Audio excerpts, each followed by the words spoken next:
Posisi Partai Golkar di pemerintahan masih menjadi pertanyaan. Walaupun tergabung dalam koalisi Merah Putih yang berarti menjadi oposisi, namun beberapa petingginya menyebut Golkar tidak akan mutlak menjadi oposisi.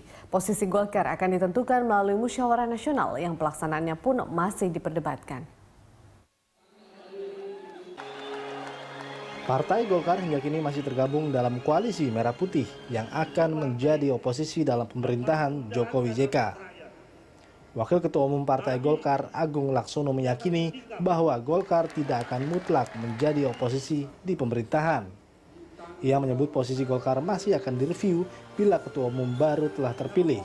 Karena itu kemana arah Golkar masih tergantung hasil Munas yang ia inginkan agar dilaksanakan sebelum tanggal 8 Oktober 2014. Saya kira nanti kalau terpilih ya tentu akan ada koalisi baru. Sekarang kan dalam bentuk koalisi permanen Merah Putih, bisa disebut oposisi atau di luar pemerintahan. Nanti kalau habis Munas, pimpinan Golkar yang baru akan menetapkan lagi apakah yang sama atau dimodifikasi, diperbaiki atau diganti total. Selama ini Golkar belum pernah menjadi oposisi di pemerintahan. Pernyataan Agung soal koalisi partai seperti mengiyakan pernyataan Ketua Umum Golkar Abu Rizal Bakri sebelumnya yang menyatakan bahwa Golkar tidak mutlak jadi oposisi.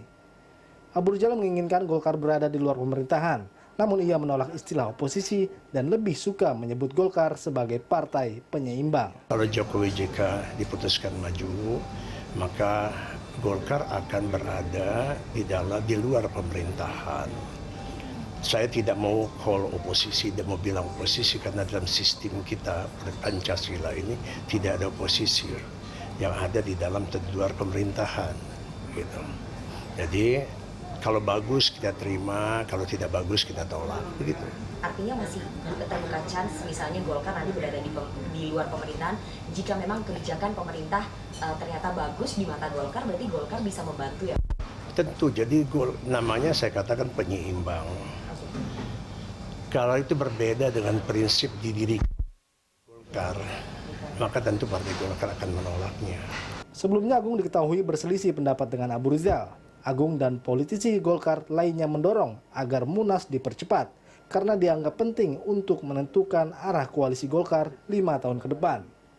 Hasil Munas akan memberikan keputusan apakah Golkar akan tetap pada koalisi Merah Putih atau berpihak pada Jokowi JK. Isu pemecatan pun bergulir di tubuh Golkar, namun Agung menyebut isu itu belum final dan masih bisa didiskusikan. Artinya apapun perbedaan-perbedaan yang ada pasti bisa diselesaikan.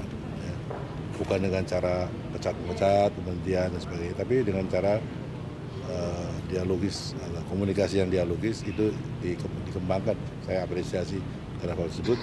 Sebab kemarin belum tuntas. Ya. Dalam beberapa hari ini kita akan melanjutkan. Sejumlah pihak meyakini dorongan Munas untuk segera digelar tahun ini akan semakin kuat setelah MK memutuskan perselisihan hasil Pilpres pada 21 Agustus nanti. Tim Liputan, Berita 1.